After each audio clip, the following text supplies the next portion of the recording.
Yo, and welcome back to Creeps and Crimes Podcast. I'm Taylar. I'm Morgan. Happy Thursday and happy episode 190. What? Yeah. Oh, wow. Whoa. 190. 190. It's because I didn't title my notes today. That's why I have no idea. I didn't title mine either. I was like, yeah, I have no fucking clue. Yeah, I just remembered, right in that moment, I remembered texting you last week that I'm so excited to never have to type out the word 80 for like at least 100 days. Yeah. It is so hard. It just makes no sense. EIGHT. Well, it's not even that. It's the spacing on it. Why? And then you gotta, yeah, you got the I and the H and the T's, and you're like, the G? Where the fuck do these go in here? Why isn't it just ATE? 8. ATE. 8. ATY. 80. How to, okay. 80. ATY. Yeah. ATEY. That's fine with me. Drop the condensed. It's like, hello. Why would I, wait. Why would 8 and flight be spelled the same, like similar in height? Yeah, I don't and get it. 8 in height, that's a good one. Yeah, because height's N8, right? Height should just be HITE. Yeah. And I hope that doesn't spell something derogatory. I feel like it might. I don't know. Maybe we should just get off the subject. I'm starting to get confused on words and what Me too, and now words aren't words. So we're moving away from the subject. I hope everybody had a fantastic Mother's Day. Tell us what you did. We're listening. Me? Oh, I was like... the listeners. Okay, but also you. Tell me. Okay, I went to Topgolf on Saturday and then to dinner in downtown Chat. On Sunday, we did Mom Cooks Lasagna. I couldn't remember. Then we went on a boat ride, what we do every single year with the grandmas. It's the only time that they will get on the boat. They hate the boat. And then we came back, and then me and Logan went to Lisa's because she got us a butterfly bush and some Scotch bonnet peppers, cool. Which I have too many fucking plants now. I'm going to have to shut down shop. I had to get creative with this. Or get another bed. I can't handle another bed. This one I'm already feeling like I came home. I was gone for 2 days. I come home and literally all my tomatoes are skyrocketing to the sky, not going towards her trellis. So I don't know what to do now. I'm at a loss, and I think I'm gonna tear the whole thing up. And she's done. And I'm done. So vlog part 2 won't be actually it's not gonna be It'll out be a there. Teardown. So what did you do on Mother's Day? So we went to Pennsylvania because we haven't had Ollie for 3 weeks. So we happy. drove home Saturday morning, woke up. I was really fucking sick. Actually, I had been since Thursday night, but just like in the slightest. Mm-hmm. Anyway, I have an ear infection, turns out. So I'm on some antibiotics, some ear drops. And me and my mom went to First Watch. We had some brunch, and then she got tickets for Phipps Conservatory, which is like just like a flower garden. In Pittsburgh, and we went there. I fought the crowds. I mouthed off to anyone in the public because they were in my fucking way. If and they were there, we apologize. They thought it was a single file line. I had to follow the leader. That is not the case at Phipps. I can walk the fuck around you, quit getting an attitude with me, and move off to the side if you want to stare at this monkey tree. You don't need to fucking stand in the middle of the walkway and block everybody. Yeah. End of discussion. My rant. And then they had a lot of like cool stuff like set up outside, but it was pouring rain, so we didn't get to do any of that. Then my mom was like, let's go to the Pit store. So we went to the Pit store. I got a hoodie, and then I came home, slept. We did a grandparent run for Aaron, and then my family, Aaron's family, or what was home, went to dinner at Toscana Italian. It was so good. I could body some pasta banana right now. peppers were Shut up. big, so juicy, so flavorful. Oh my God. So fucking good. Oh yeah. And then we woke up in the morning and we packed up the car and we came back. Oh my God. Speaking of Mother's Day, guys, guess what we got our moms? Pros, Prose, our fave. We bought our moms their first set of Pros. We made them do the little quiz. They are obsessed with it. And if you want to get this for a loved one in your life too, it was a great gift. We 10 out of 10 recommend it. Morgan let them know where to go for it. you can do your exclusive trial offer for 50% off at prose.com/CAC besties. That's prose.com/CAC besties. New code CAC besties. Thanks, Pros. But Ollie truly has been in a depressive cycle, I think. Either he's mad at me for like leaving him, which I don't think is the case. I genuinely think he is so sad. He played so hard, had so much fun. Adventures all the time with toads and his little crew. Yeah, and like I just like let him down here. I feel so bad, but like I can't do it. I can't entertain you as much as another dog can. Yeah, he needs a brother or I a agree. sister. You know how we got the new bed? Yes. So it's like rose up like a lot higher. Ollie won't sleep with us anymore. Really? He's sleeping underneath the bed. Oh, he's probably like, I am living my best fucking life. Yeah, because he used to remember in the old apartment how he was always under the dining room table. Well, now he doesn't do that anymore because he can't see us from it. Yeah. Because it's in a separate room. Yeah. So he likes to be under stuff like that. Yeah. But he couldn't get under our bed because it was like one of those, like, for those that don't know, like a floor. Yeah, it was a floor bed. Yeah, like a hovering. It was like 6 inches off the ground, if that. So he couldn't get under it. And now he won't. And Aaron's like, I really like this. I'm like, I hate it. But it's funny because once he hears my first round of alarms go off at 5:45, or that would be 15 minutes before work, 4:45, he jumps up and he'll come and lay with me. Oh, for that's the last nice. like 30 minutes because he knows I'm about to leave. He's like, okay, I'll cuddle for right now. But you should get him you should make him like a little bitty room down there. Like, what if you like did something special for him? Have you been in Home Goods in that back left-hand corner where they have those big, long, thick, square dog mattresses? Yes. You should get one of those, slide underneath there, and you could like make a little bitty thing for him. I don't know if it's high enough though, because he's already laying like halfway out. Oh yeah, because like he like isn't like inching it. We need a taller one then. I need a new bed. Bigger bed. And my fucking dresser is missing a piece, and they're like, July sounds good. The dresser saga. Yeah, I don't know where the words went. Dressing saga. The dressing saga. The dresser saga has been miserable. It's been so funny because now all of our listeners, you guys are commenting on the dresser. Like, I remember when you put that original dresser together with Aaron. I remember that story from here's the new one. Aaron didn't want to count the fucking pieces. I always count the pieces, but this was like her 4th piece of furniture being built that week. So I said, fuck it. We won't count the pieces. Yep. Missing an entire drawer. The only one. Reach out to the company. Oh, well, that's on back order. So we could get it to you by the end of July. The fuck? I'm like, actually, that's not going to work. Absolutely not. What do you want me to do? I'm actually about to roast you right fucking now. She was like, oh, well, we could give you a different color. I'm like, I mean, that's a solution. Yes. That is something that could happen here. That would be beneficial because then I have a functioning dresser if you gave me a different color. Here's me being like, so you're not just like, painting it in your shop? Right. Like, how hard is that? Like, what are we talking about? What's on back order? You aren't Ashley Furniture. You are the Manhattan Company. You guys probably build them yourselves. Right. Is that what the case is? Or is this like Amazon? Like, I'm not. Right. I don't get it. Yeah, me neither. See, but that side of like shipping and manufacturing and shit like does not compute. Like I have no concept of it. Me neither. Wait, before I'm sick and so is Morgan. We're both sick. So CEOs of being sick. Ill. Yeah. She's CEO of Ear in Spiders. I'm CEO of I. And FaceTime calls from my mom only when we're recording. She's gonna be mad. And I'm with it. She'd be, are you kidding me? If you're driving, throw that. If you're driving, throw that. Would you please throw that shit on cruise control? If you're driving, throw that shit on cruise control. If you got a glass, pour that shit up. And let's get creepy.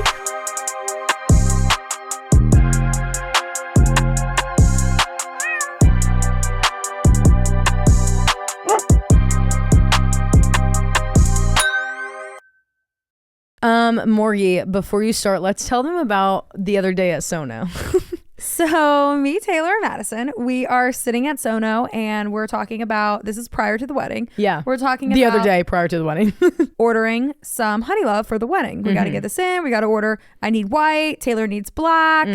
Our friend Madison was like, Noodle. You guys know her as You Noodle. guys know Noodle. She's like, honey love. What's honey love? What's that? Do I need to get some too? We stopped her in her tracks. The margaritas stopped for a second, just paused. I'm sorry, babe. What did you just say?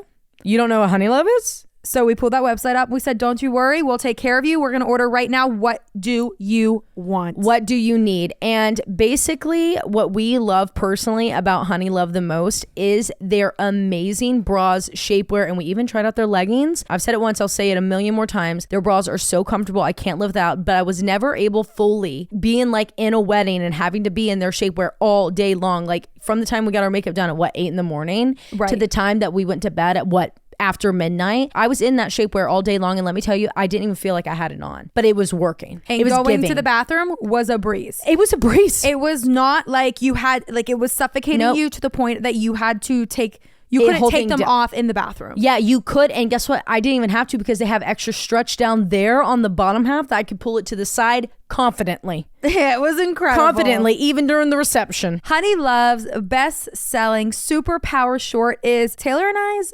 go-to. It has a targeted compression technology that distinguishes between areas where you want more support and areas where you need less compression. Their Signature X targets and sculpts your midsection without squeezing your natural curves, and it's designed to work with your body and not against it. And let me tell you, it does just that. It does just that. If period. there is one product that we plead you guys to get, it is Honey Love. Because also you don't have to worry about all their things rolling down, rolling around, getting uncomfortable, getting, like pinching you a little bit. That happens a lot, which is basically unheard of with shapewear because they're just so flexible and the bonding, it's hidden. You can't even see the seams. You wouldn't even know that I had that on underneath my dress that you could definitely see everything through. And let me tell you, me and my wedding dress and my booty in my wedding dress. You saw it. Lifted to the gods. And that is because this piece is also a booty lifter. Boost bands on the back of the thigh give your bottom amazing shape, and it did just that. It served. I had so many compliments on my butt that night. Yeah.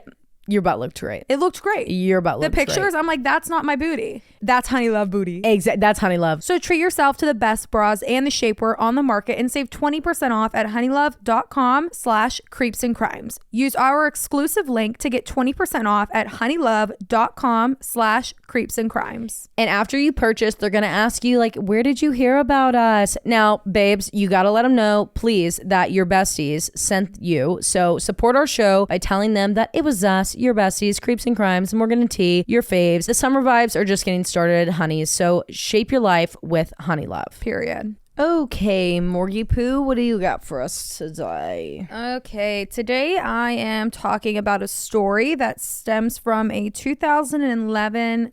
I don't know why I said that so weird. 2011. 2011. 2011. A 2011 Russian documentary called The Time Traveler. And it told a story that started on April 23rd, 2006, when a man stood in the streets of... The name of the capital city of the country of Ukraine, Kiev.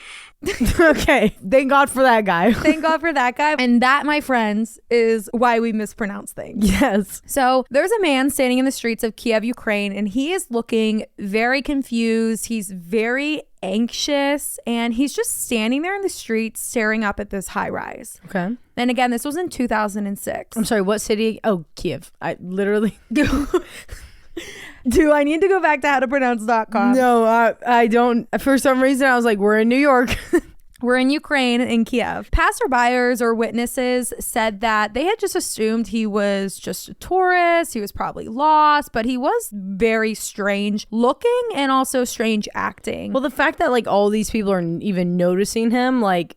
And they noticed him because he looked to be about 20 years old and he was wearing new clothes. They were in great condition, but his clothes were like 60 years out of fashion. Oh. He was somewhat seemingly disoriented, and this caught the attention of two police officers that were nearby. When the two police officers approached him, he asked for directions to Pashnia Street. He was lost, yes, but the bigger problem was that this street that he needed directions to didn't exist anymore. So the officers kind of start chatting with him and they asked him for some identification, and he has no problem handing it over. But this is when eyebrows are raised because of two things. Number one, his ID was issued by the Soviet Union, which no longer existed because Ukraine gained independence when the Soviet Union was disbanded in 1991. Right. And the ID was at least 15 years old. And the other was that this man, who was very clearly in his 20s, possibly 30s if you wanted to like give him that, but like he looked young, had an ID that stated he was born in 1932,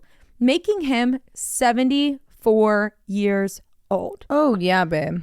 How was this possible? This is the time traveling case of Sergei Ponomarenko. Back to the cops. The police officer, who is named Sergei, so our time traveler is Sergei. Okay. The police officer's name is Sergei, and his partner, they were very confused. The officers looked up from the ID and they noticed that the man in front of them, Sergei, matched the photo on the ID card. And so they're talking to him and he's like, yeah, I need to find this street. And so when they tried to find the street on the map, there was just a landfill. So, because they don't know these streets from the 60 years ago. They're like, man, like, I'm like, where would it be? And he's showing them on the map where it should be, and it was only a landfill. After realizing that the street didn't exist, they noticed that his clothes were really out of style, yet they looked to be in perfect condition, like he had just bought them a week ago. And with that, they noticed that Sergei was wearing an antique camera that was wrapped around his neck, like one of the necklace cameras, you know, or like the attachments that you can put around your neck. And this camera also looked to be in perfect condition. And it was actually at this point in the story where they asked him for his ID. So all of those events, like they didn't just walk up to him and say, give me your ID, sir. Yeah. All of these events led up to them asking him for some identification. And that's when he hands them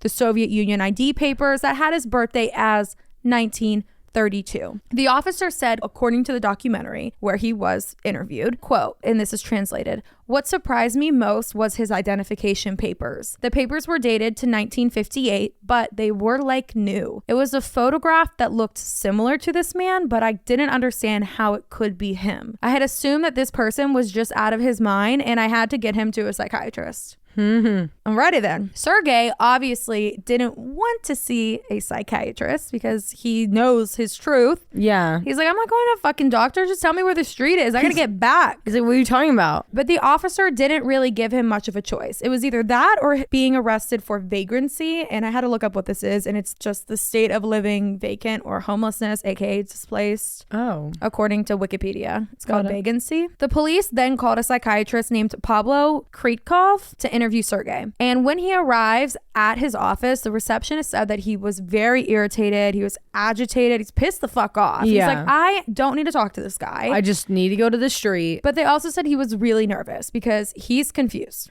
Yeah. Where the fuck is he?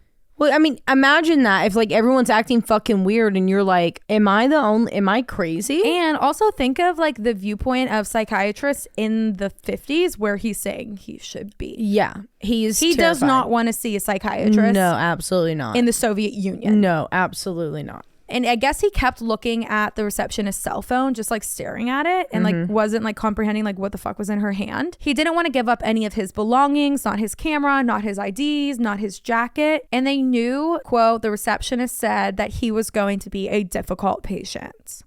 Yeah, because he's not a patient. He's not a patient.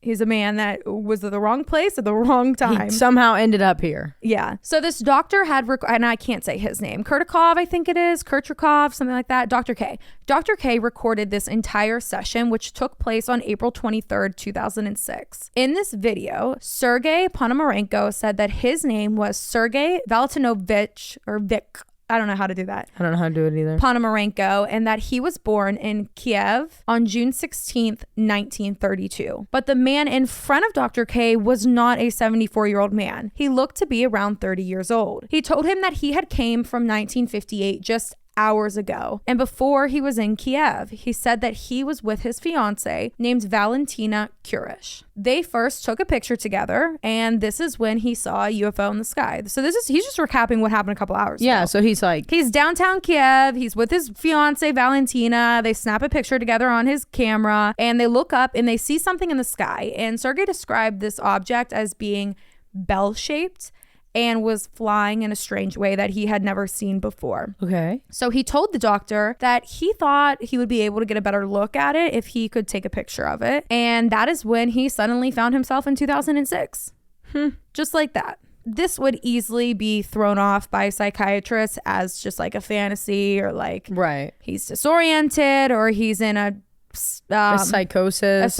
Yeah. But of course, Sergei claimed he had proof. Therefore, the doctor was like, okay, well, let's investigate your proof. If you got proof. I mean, how is this guy going to take it this far to get this like old real ID? They're not saying that it's not real. They're just like, it's an old ID. It's expired. Yeah. Then, and like, clearly I matched that picture, and clearly I'm not 70 years old. Look at me. And get pictures from however many years ago. I mean, get not pictures, pieces of clothing that are brand new. Right. Perfect, pristine condition. Like they just left the laundromat. Right. And his brand new camera. And a brand new camera. Where do you think this guy's gonna like go fucking source this shit? Right. And then just stand in the middle of the street and cause and then some be big like drama. really like thrown up but not fucking with anyone. Exactly. So obviously they couldn't dismiss this, because he's sitting there fighting, like, look into the proof. Go fucking develop my film. Go right now. Go do it. So to determine if he was suffering from just delusions, or to convince them that he did not time travel after taking a picture of UFO, Dr. K had the photos developed. And Sergei had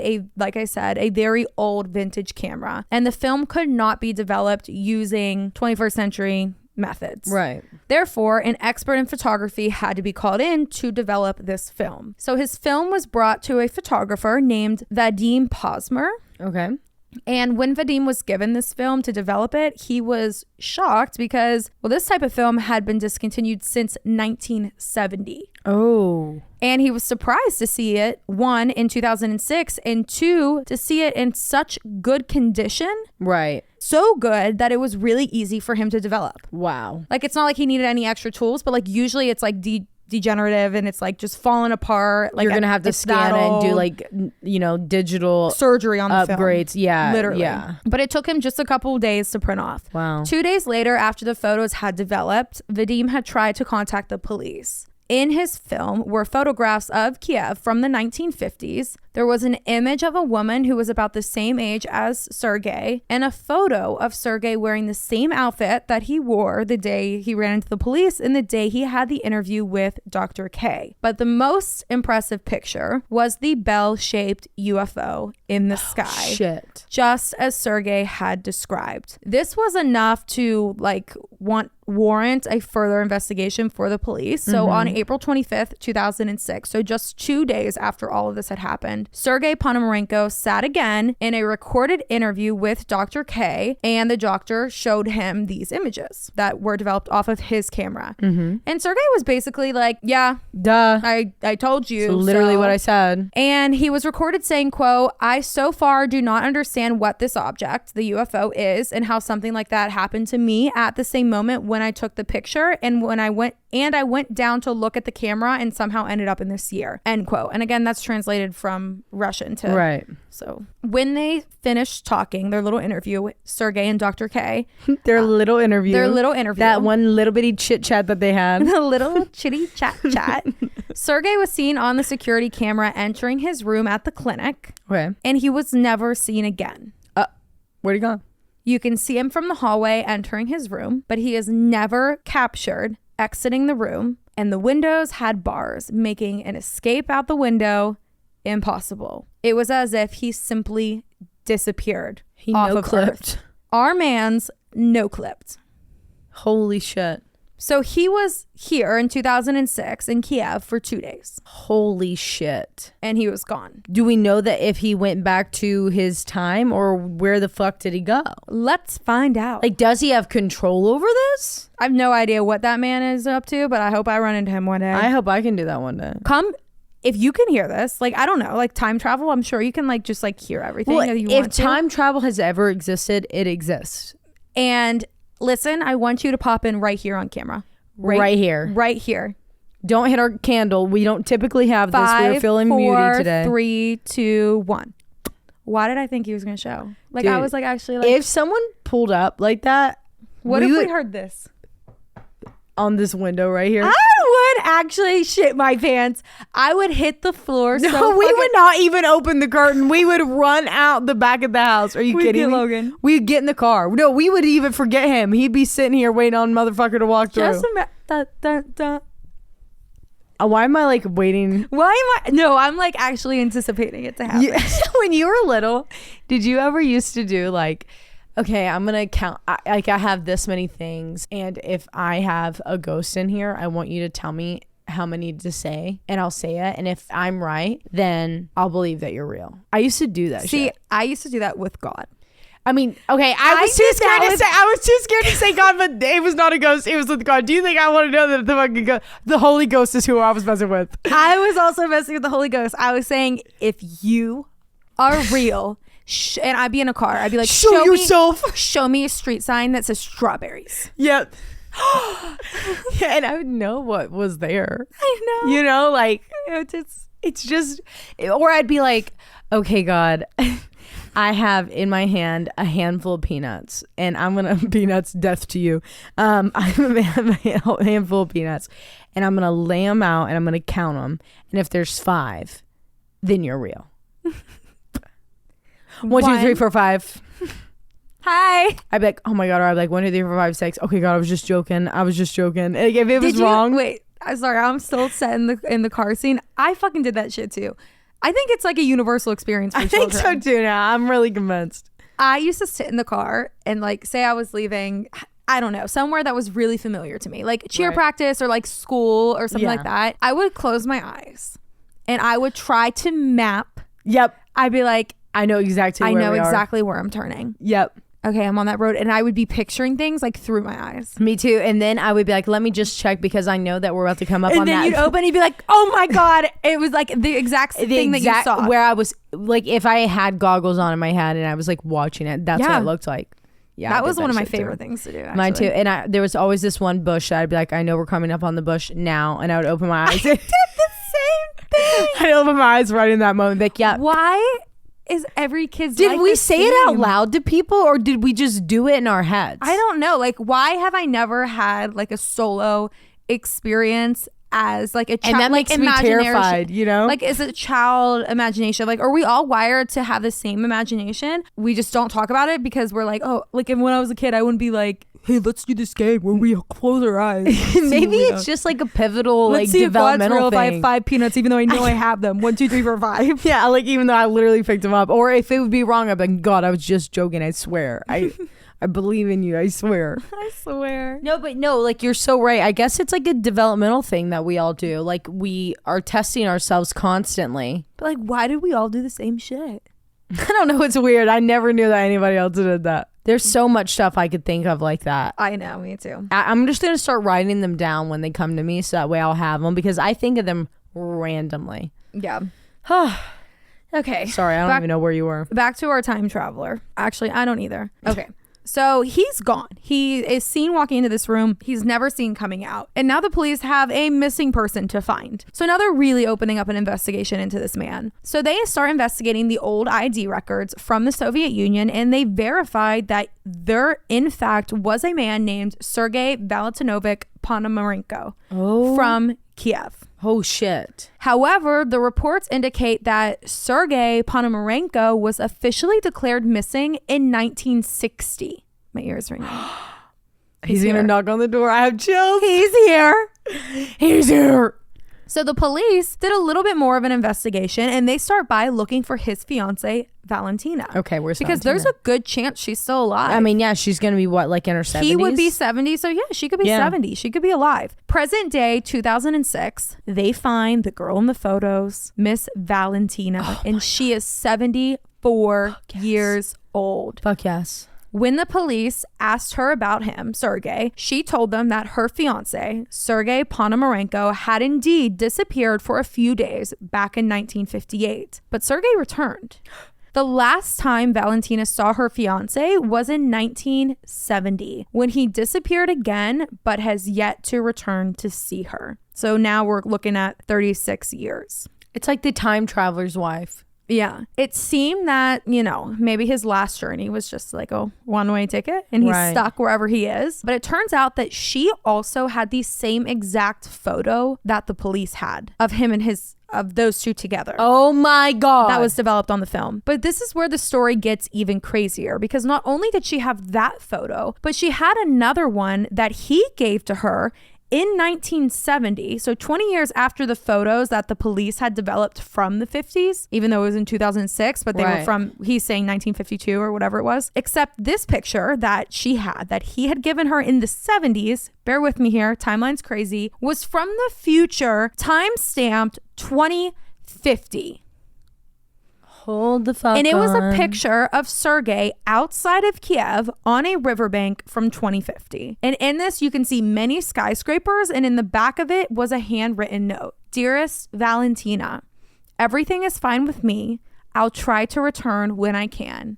Yours, Sergei. How the fuck did he get this to her? I have no idea. He just left it on her porch. Ran out. Yeah, I have no idea how she came across that picture. So the police tracked down this location that he's in. So like he's very clearly in Kiev. They can see that, and they know that because there's this motherland statue in the far right corner of the picture, and he's standing alongside a riverbank. Okay. And in his picture, there's like a huge, like almost New York sky scene, like skyscraper scene in the left of the photo. So they track down this location by using this motherland statue in the background, and they find a perfect match as to where Sergei would have been standing. They find the riverbank, they find the tree line, and they find the statue. Except in 2006, when they were looking for this location, and even to this day, the skyscrapers do not fucking exists, and they sure as hell didn't exist in 1950 or 1970 when he gave her the photo. What the So this entire city to the left of him in this picture, they lined it up perfectly. There's the river, there's the tree line, there's the motherland statue, except in his picture from the 2050 there's a city skyscraper. Oh my god. How do you call that? Skyline. There's a city skyline. And in present day, right now, currently in 2006, there's no city skyline. Oh my god. And there wasn't one in the 50s. There was no city there. Yeah, no. So now the police are really confused. Is this guy telling the truth? Was he really a time traveler? They start digging deeper, and it turns out that Sergei did an interview, and they actually, I say they dig deeper, but it was really Valentina that told them this, that when he was here in the 70s, he did an interview with a Ukrainian and Taiwanese television stations in the 1970s, and he allegedly brought news from the future. It was like a sit-down interview, live streamed. What? Or not live streamed, but like a news station. Yeah, like a broadcast. A broadcast where he talked about the future, probably 2006. Okay. And in this interview, he explained, they go and they investigate this. They find the footage and the recordings and they play it. And in this interview, he explains that everyone will have a cell phone. He explains what a cell phone is. And he also talks about microwave technology that did not exist in the 70s. What? Yeah. Where the fuck did he pick that one up at? I don't know. Well, he was in 2006. Yeah, like I guess maybe the doctor's office. They're like, here, Yeah. we'll warm you up we'll warm this up for you. It's probably frozen meal. Whoa. This is your meal. It's a microwave meal. That's crazy. As of Lean cuisine. Here's your lean cuisine. Yeah, exactly. As of 2011, when the Time Traveler documentary was released, Sergei had still not been in contact with Valentina since the 70s, because the last time Valentina was spoken to was 2006. So when they released a documentary in 2011, still no sign of Sergei, meaning the answer to this mystery might take us a long time to crack, probably in 2050. Yeah. And again, this year of 2050, it's timestamped, but it really is kind of just an estimate given what, Kiev has been through the last couple of years. We know with 100% certainty that this specific area where he has this picture with the skyscraper is not built up like that and hasn't been in the past. Right. So is this story a hoax? Is it? What do you think? The detail in it is crazy. It is crazy. But the story of it and the plot is so good, and it's almost believable. I know. So is it a hoax, or is our man still out traveling the times? Number one, first and foremost, a lot of people say that this story was just like fake through and through, but they do have the footage, the documentation. So like, I think that's just like your government officials being like, they made that up. They made that up. They made that up. That's so made up. But we're still going to run through why it could be a hoax. Number one, the ID card. The ID card that was given to the police has a fuzzy, I say fuzzy, but it's not like hairy fuzzy. It's just like a shitty stamp print. Got it. On the document, as if like the ink was not fully in the stamp pad. Do you know what I mean? Like the stamp wasn't fully in the ink pad, I guess is what I mean to say. And the ID cards in the Soviet Union always had very clear and very visible stamps. And they were also significantly darker in color than the one on Sergei's. Okay. The I ID could have dropped it in the toilet. Yeah, he could have fucking dropped in the toilet. He was literally on a spaceship. Yeah, first off, He was traveling he through was time. dead ass with aliens. So He was literally going through the space and time continuum. I don't think I'm gonna be that fucking hung up on a stamp. Right. Also on the ID card, it said that Sergei's birthday was in the month of March of 1932, but he was heard on video in the interview with Dr. K telling him that he was born on June 16th. 1932. So that didn't line up, and that raises some flags for people. Secondly, the film. During the Soviet era, the leading film company was a company called Svema, I think. And the company did discontinue the kind of film that Sergei had in 1958. However, you still could purchase this type of film in stores up until 1990. So yes, it was discontinued in the 50s, but you could still purchase it up until 1990, meaning that an expert in photography really shouldn't have been so shocked to see it. Well, maybe it was Or the condition of it. Well, it was. Yeah. I agree with you. Yeah. It was. But a lot of people like fight this because they're like, I mean, really, it's like you can go on Etsy in 2006 or you can go on eBay and find film like that. And the condition of this film, so they said it was in really good condition, but people believe that if it came from Sergei or with Sergei from 1950s, then it would have been really poor because before the 1960s, photography film was made out of something called cellulose acetate, which was much safer than like other earlier film materials that would spontaneously combust, apparently. Oh, yeah, okay. We should do like dark history of that. 100% cases where that happened. Cellulose acetate film must be stored at a temperature of 70 degrees Fahrenheit with a 40% relative humidity for it to last 50 years without any sort of degrading. And people believe that if our man is traveling through space and time, it probably would have been fucked up. I mean, it can't even go through a fucking TSA thing. Exactly. Yeah. But then we don't know. So like people think it's just been stored appropriately for the last however many years, but we don't know what space, we don't know what time travel's like. It could literally be like a blink of an eye. It could be like you don't even know you're doing it. Exactly. We have no fucking idea. We have no idea. And lastly, the photo from the future with the Kiev in the background and the motherland statue. Many people believe that this is just a photoshopped picture, nothing more than basic Adobe Photoshop, because a lot of the skyscrapers like repeat shapes. Oh, okay. But also, we don't know what cities in 2050 are going to look like. Maybe there were a bunch of shotgun skyscrapers. Clearly, we're leaning towards a very boring, modern architectural phase. Yeah. So, like, I'm sure that they are all the same. I'm sure that they all look like big white center blocks. Exactly. Period. Anyway, that is the case of Sergei Ponomarenko. And I guess we'll find out in 2050. A really cool case. How old will we be? 50? 2050, we will be 52. 52. When's Andrew Basiago supposed to be? It's soon, Isn't that around the same time? What if they're just like hanging out and like putting all this shit up on like TikTok? I am a time traveler. Yeah. And it's just Sergei and Andrew just like dicking around. Just fucking being crazy. Andrew Basiago claiming he's going to be a president. When? Is he even running? Isn't he supposed to be in the president's group? Like, oh, I think he is. Yeah. What if he's actually Kennedy? Oh, shit. That's when crazy. will we see Andrew Basiago in the Emerald City? Is that what it was called? Yeah, it was like the Emerald or no, Topaz building, right? Wasn't it Topaz or something sort of with a T? Shit. We're going to have to look it up again. It was called the Emerald City. I don't know why I keep saying because that. it was a green emerald building that he was standing in front of is all I can remember. It was like a courthouse or a capitol building for, I want to say like New Mexico or somewhere. Fuck. I'm going to figure it out. But that was a really good case. I liked it a lot. Okay. Whoa. I had to go get me some glasses because my eyes. Y'all remember when my eyes broke of like a year ago? It was like a year ago. Like exactly a year ago. It's happening again. And it only started happening last night. And in the last 24 hours, it probably started happening 24 hours ago exactly. Now I've lost my voice. Now my head's filled with pressure. I was out too much. I was acting like invincible against the pollen. I don't know what's wrong with me.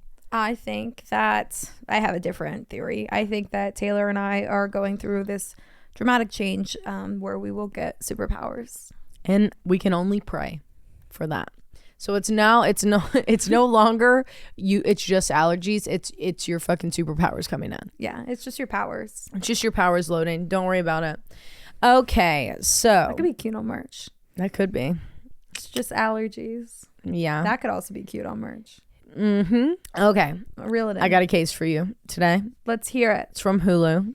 Again, I'm telling you guys, I've been on a binge watching series problem right now. This one was from Cold Case Files, and it blew my mind away when I was listening to it. Also because I guess it was Mother's Day, so hearing about it on Mother's Day, it really is upsetting. So I do want to give you guys a trigger warning for that. I'm going to try my best not to go too far in on all of the details, but it's not as gory of a case as much as it is just upsetting. Okay, so we are in Lake Worth, Florida. This is 1 hour north of Miami. I guess I'm working us up the Florida coast this week and last week. Special this month. I guess so. Florida. Hulu, a lot of Florida going on here, and it's November 27th, 1990, and it's 6 p.m. A woman calls 911 reporting an emergency at her neighbor's house, and according to this woman, the husband came home and found his wife dead. His 8-year-old daughter is missing, and the wife's car's missing. Holy shit. Okay. And the reason why the husband couldn't call is because all of the phone lines in the house had been ripped out the wall. So first responders and homicide detectives from Lake Worth Police Department rush to the scene. They find the woman. Her wrists and ankles are bound together using extension cords and duct tape. There was a towel that was wrapped around her face and then secured with duct tape, covering her nose and mouth, blocking all airways for her, which caused the woman to suffocate to death.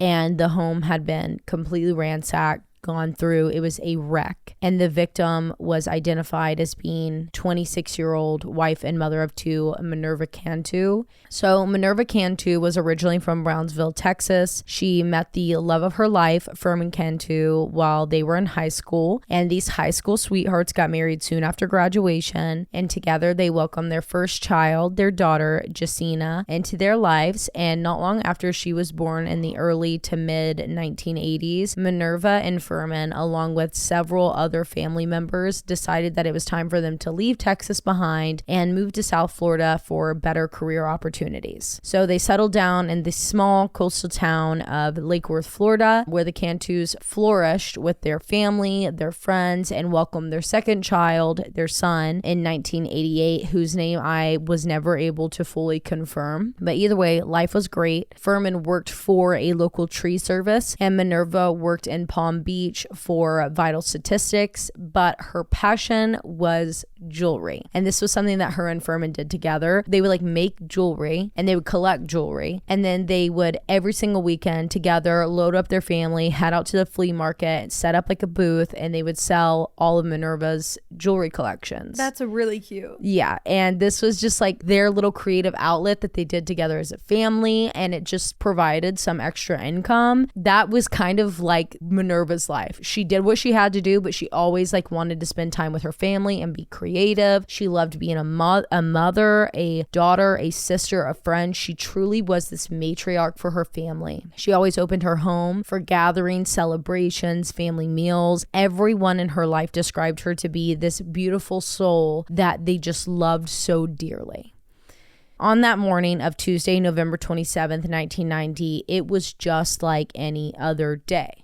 6:30 a.m., Furman goes to work. Minerva gets up, gets ready, serves the kids breakfast, gets them in the car. At 8:30 a.m., she drops 8-year-old Jacina off at Highland Elementary School. Then she goes and runs a few errands with her son before returning home around noon or before noon, and just spends the next few hours working on the house, making some jewelry, puts her son down for a nap so that he will be awake in time for Jacina to get out of school. And at 1:30 p.m., while Minerva's working inside her house, one of her neighbors that lives 2 doors down from her observes 2 men in the neighborhood, and they're just kind of walking around, but they're being suspicious. There's no one that this neighbor recognized, and pretty much everyone knew everyone in this area, so they caught her eye. What also caught her eye about these 2 men was that they only stopped in front of the Cantu house to look around and lurk. So she just kind of takes a mental note and was going to ask Minerva about it later when she saw her. Just who are those 2 men? Are you getting a new roof? What are you doing?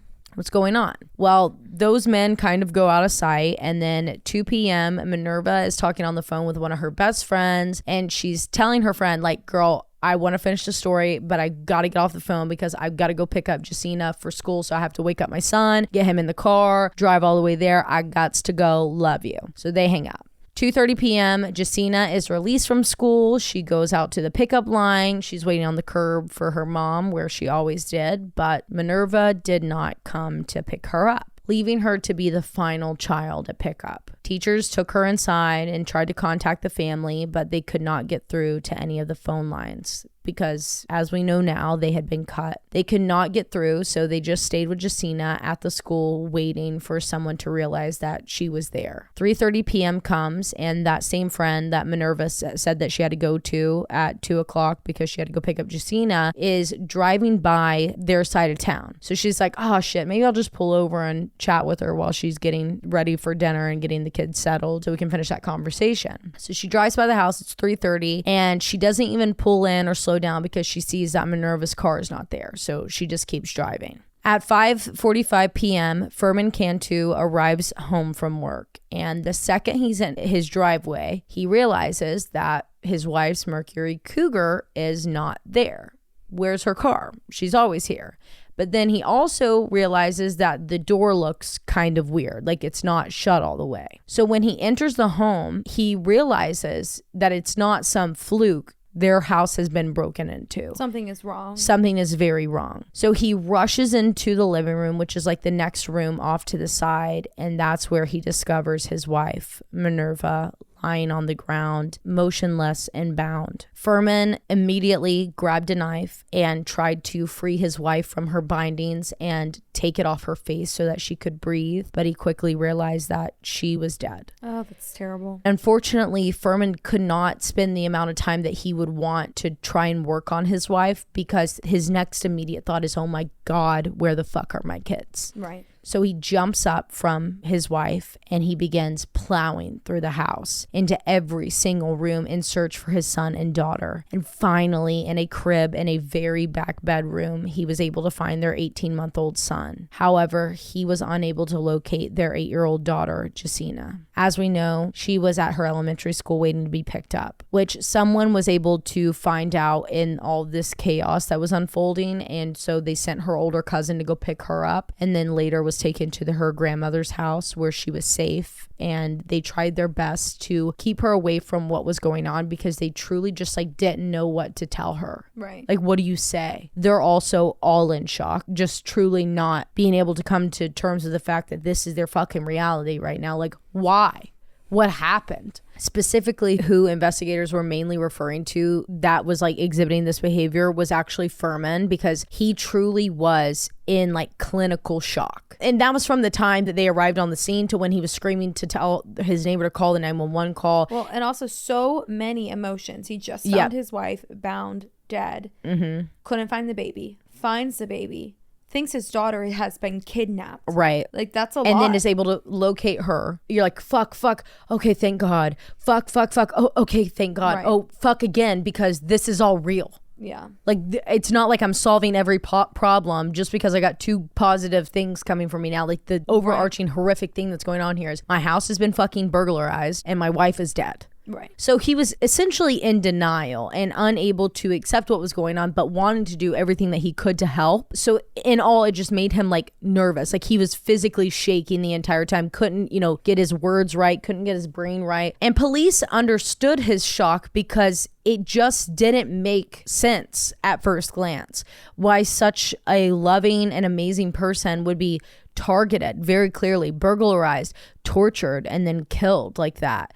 And to leave her, like, not kill her, like they let her die by placing that over her mouth, and her son is squalling in the back room is probably one of the last things that she's hearing, but yet they didn't touch the son. Why would they be targeting her? And they took Firmin in to basically be like, what is your opinion on this? Yeah, do you know anything? Did you do this? Why would someone do this? Because right now, this looks personal as fuck. And he says, yeah, I do know what the motive was. Inside our house, we had $50,000 worth of gold, jewelry, silver, diamonds that we sold on the weekends at flea markets. And whoever did this knew that about us. They had targeted us. They had a plan, and at least 2 people to make this go over smoothly. And they had a goal. They wanted that jewelry, and it was all missing from the house and all the cash. They had to have attacked her, robbed the home, left in a small window of time that only could have been 2 p.m. to 3:30 p.m., meaning they likely knew Minerva and that she would be at home at that period of time and that no one else would be there. Number 2, they 100% were in her car. They stole her car. Right.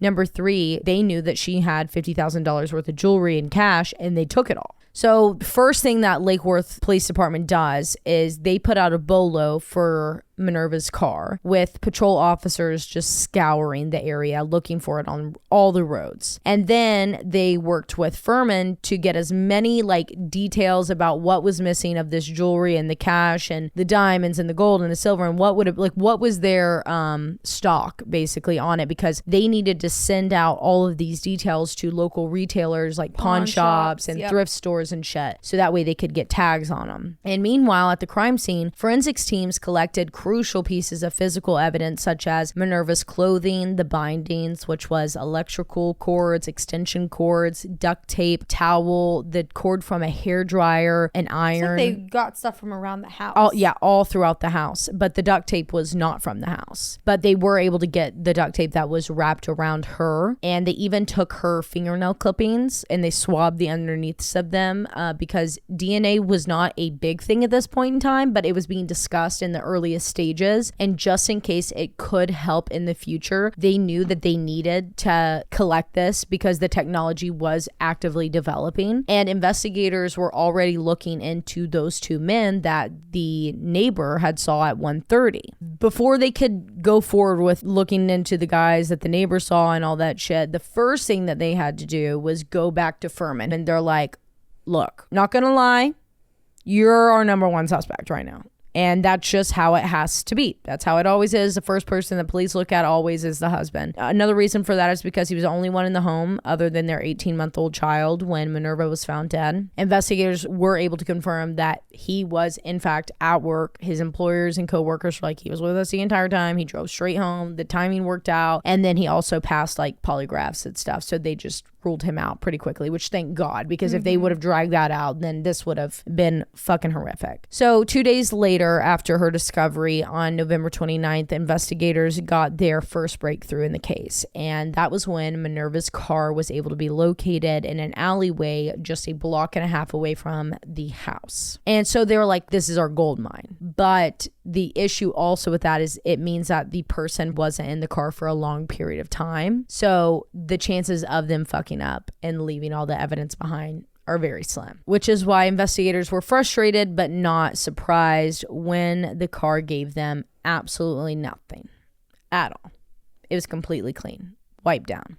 Damn. But as for those 2 men though, the neighbor reported that the taller of the 2 men had this like dark wavy hair, and he was clearly carrying like a pouch fanny pack of sorts. Now, did she see them day of or the day before? The day of. Okay. An hour and a half, or a half an hour before the crime would have had to take place. Okay. So right after she got off the phone with her friend to go wake up the son and then go pick up their daughter. And then they would have had to be gone away from the property by 3:30 because that's when her friend drove by and the car was gone, which is why she didn't stop by. Right. Okay. Which is crazy to think about.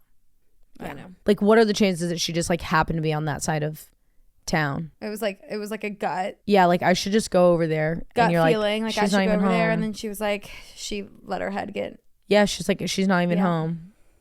Yeah. Always trust your gut feelings. Always trust your gut. It's really sad. So he was wearing a fanny pack of sorts, and they both looked to be like white males with very distinctive features that were quickly turned into composite sketches that were really good, and they were plastered on every single street, newspaper headline, news channel, billboard, and thankfully they did generate some really great leads. One of the first great tips being from a person that claimed that one of their employees at a local supermarket named Sean, who strongly resembled one of the men in the sketches, had also just recently purchased his girlfriend and proposed with a ring that was well beyond his means. Okay. But the cherry on top was Sean and his fiance abruptly left town just days after the murder took place, crossing state lines by traveling to Connecticut. And the second great tip that came in was from the owner of a local pawn shop, who claimed that a young female came into his store with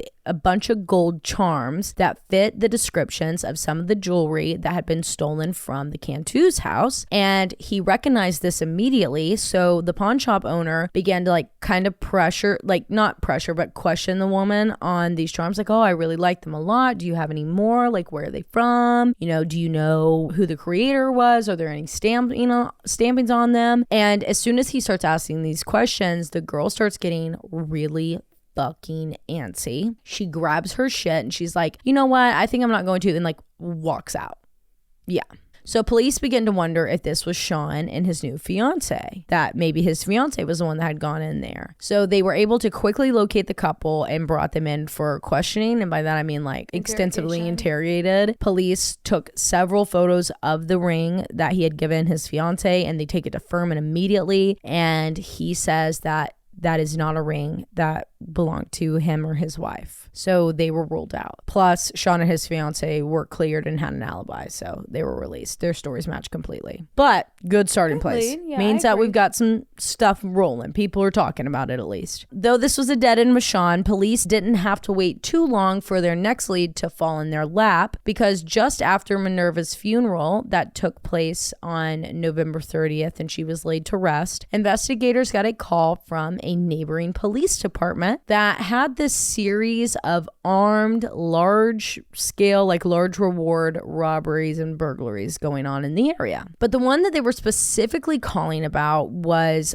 almost the exact same crime. This took place just a few weeks prior in Boynton Beach, which is only 6 miles away from Lake Worth. The house was ransacked, the car was stolen, the duct tape was used to bind the homeowners, except for the fact that the homeowners were not murdered. Therefore, they were able to give police a description of their burglars. Shortly after, they were given a photo lineup where they identified Randy Roberts as one of their robbers, who subsequently was arrested and charged after admitting to the Boynton Beach robbery pretty quickly. He was like, yeah. So investigators questioned Randy about Minerva in October of 1991, and he openly admits to having cased the Cantu house with another guy, but he denied that he had actually gone in and killed Minerva and done this burglary himself. Like, he didn't do it. He's like, I cased it, but I didn't do it. Meaning that it was likely his partner or someone who knew his partner that committed this horrific crime, because it was only him and another guy that had all the info on the Cantu house. Right. Also, Randy Roberts admits that this guy named Jesse was 100% involved with Minerva's murder. But he also gives the names of 2 other people that he alleges were involved in planning the attack on the Cantus. It was a married couple named Julio Flores and Esther Rodriguez. Esther had been a long-time regular customer, buying lots and lots of jewelry from the Cantus, and knew that they always had a lot of cash on them and kept their jewelry in their home. And they had actually been really good friends. Like, the couples hung out a lot and like spent a lot of time together for years. So investigators were able to locate Julio and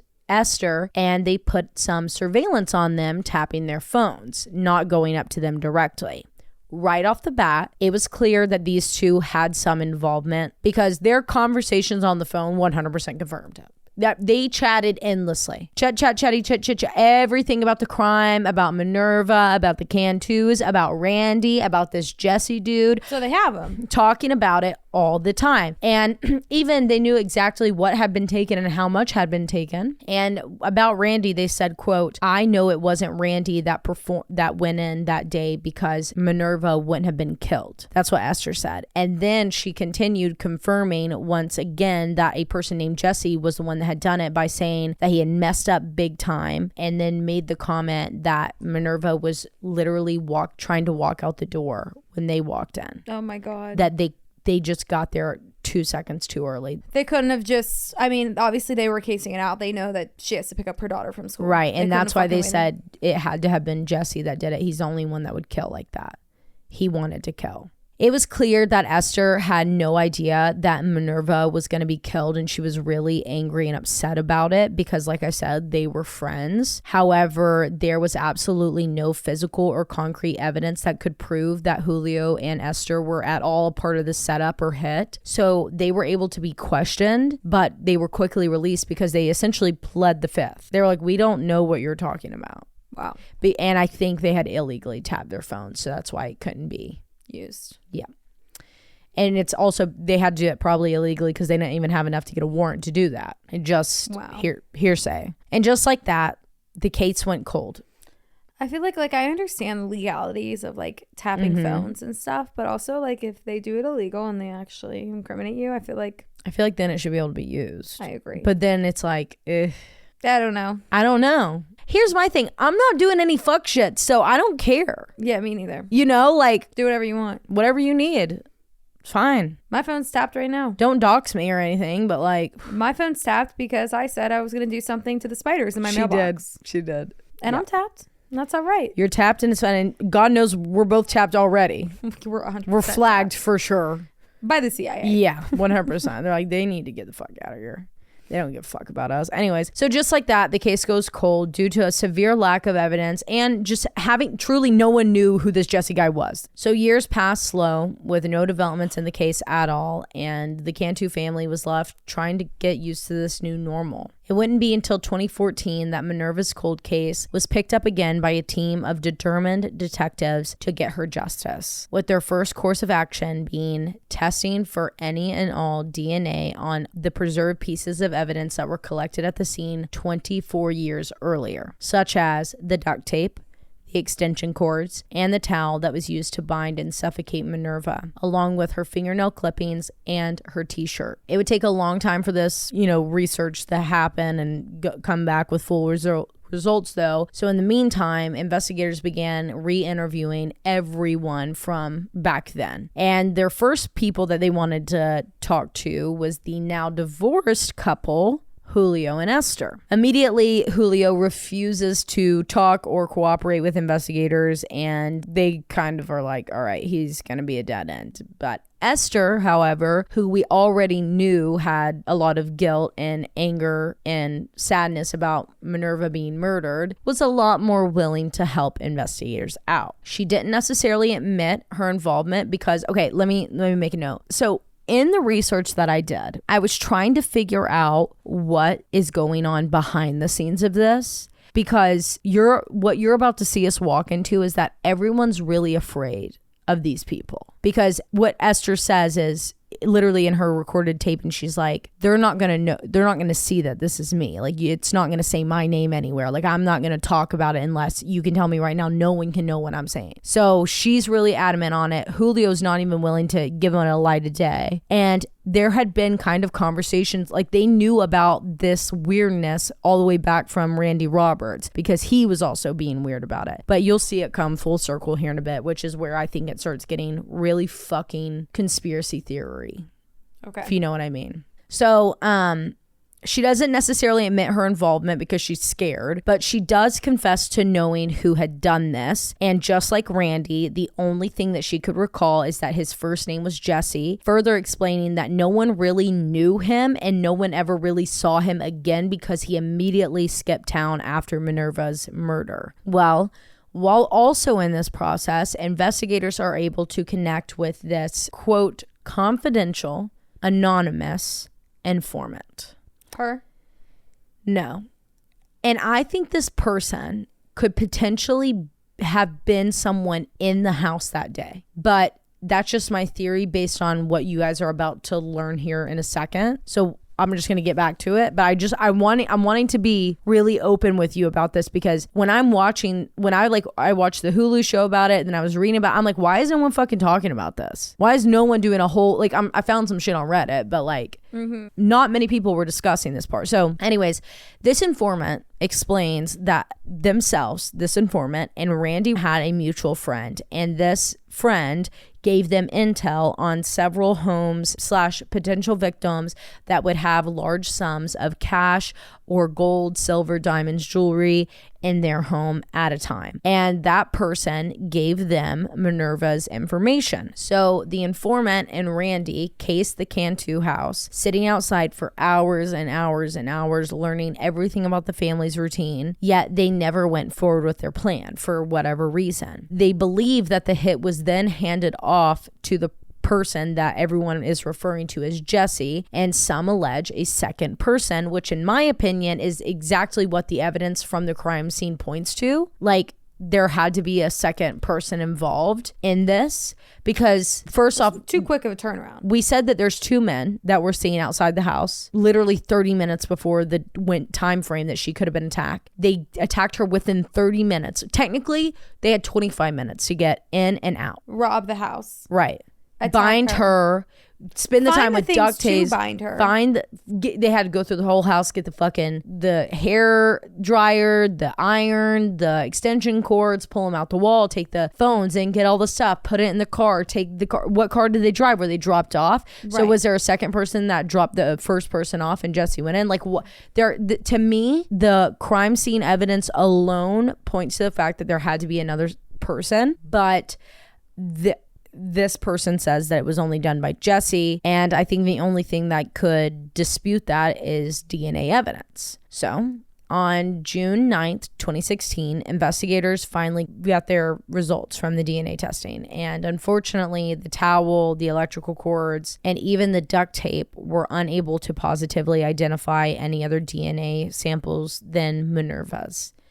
But they found under her left hand fingernail clippings a cluster of 3 individuals' DNAs.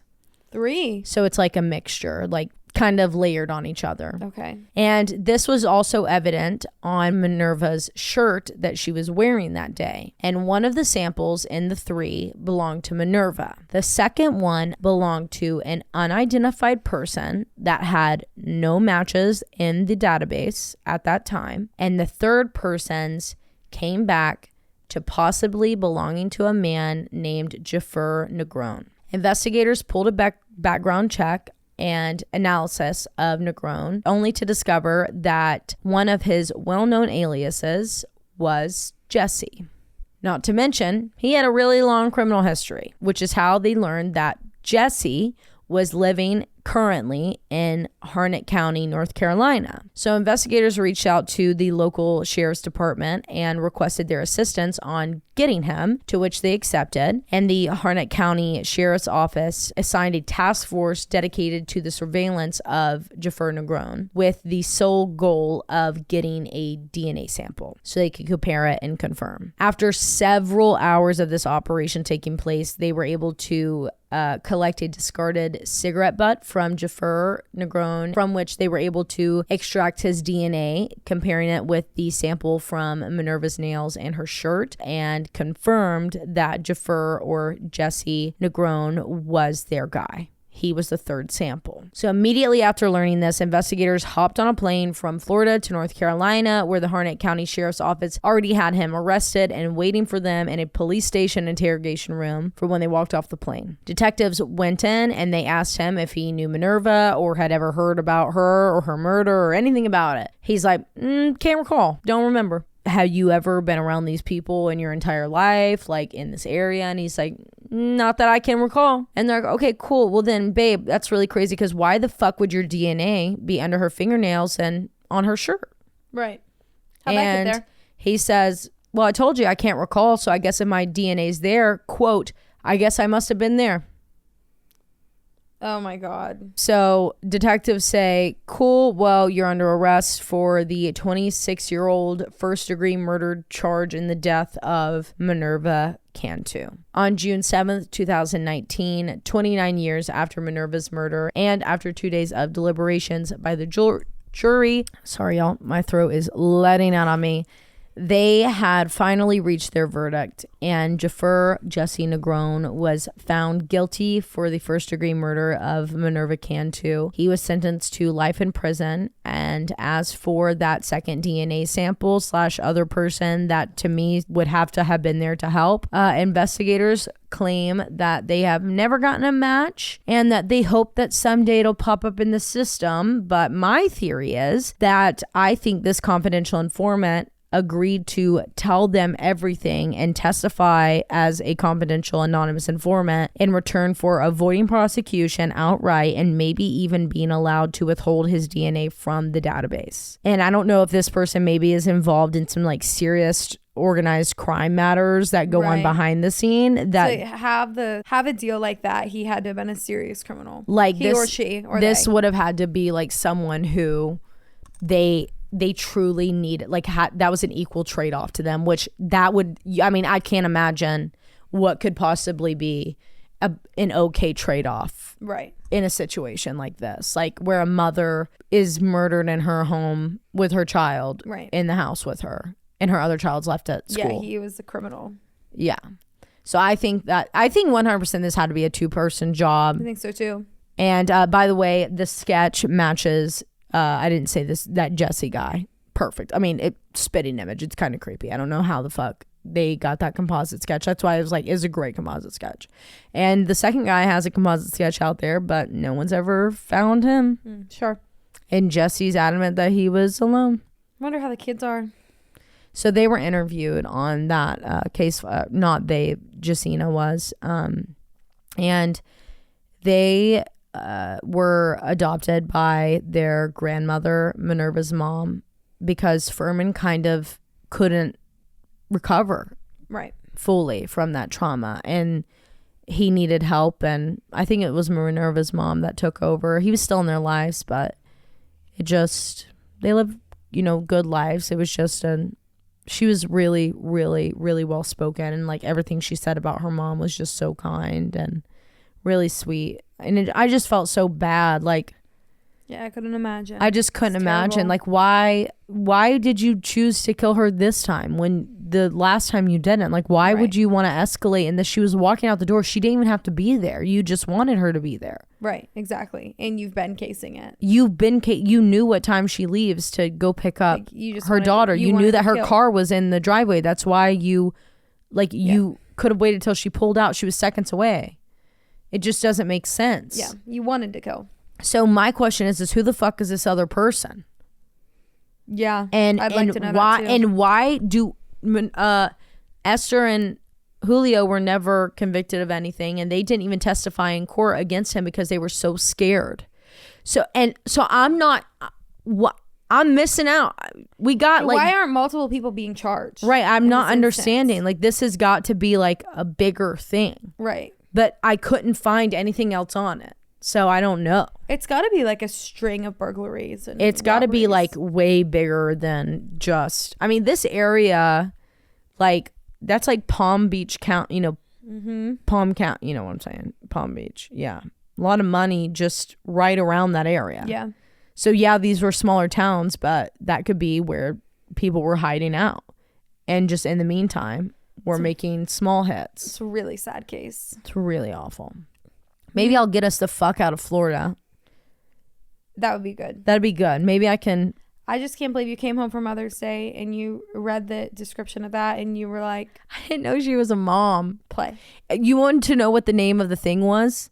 It was a jewelry heist. I thought we were going to be doing like a jewelry store robbery. I didn't know. And then I was just so upset for Minerva that I was like, I have to talk about her. I want to tell her story. I want people to know more. So then I was like, fuck, but it's going to be sad. They clickbaited you, but it was for a good reason, because you're right. The story does need to be told. It needs to be told. Some shady fucking shit's going on. Yeah, some shady fucking shit's going on in Lake Worth, Florida. Yeah. And it's 1 hour north of Miami. And then thinking about what been going on in the 90s was not good. This is Miami in the 90s. How many times have I said that recently? So I feel like there's a lot more going on to that, and they've never released it, or they've never connected it if there was like that person did eventually get in trouble for something. Because who is the informant? All right, guys. Well, that's all I got. Do you have anything else? I have nothing else. Love you, bunchies. I will tell you that Spirals with Christine is about to go public on So Unserious YouTube channel. It's been out on Patreon for our besties over there to enjoy, but we're going to send it public for everyone. We'll put out a reel and an announcement for it and collab it with Christine X-Teen. X-Teen. But it was so fun. We had Christine from And That's Why We Drink on. It was great. We did it like literally 15 minutes before we started Hot Ones with M, which is also on our So Unserious channel. I call it Hot Ones. It's not Hot Ones. We call it Spicy Trivia. But we had the Hot One sauces and we did this. And we died. And it was fucking hilarious. Did you throw them away? They're over there now. They're still sitting right there. You could throw them away. I know. But if you guys want to go watch that, that's on YouTube. Them? Creeps and Crimes used Hot Ones sauces from season 22. We'll put it on eBay starting bid. And also we've got some fun little things planned coming for you guys here soon. Yay!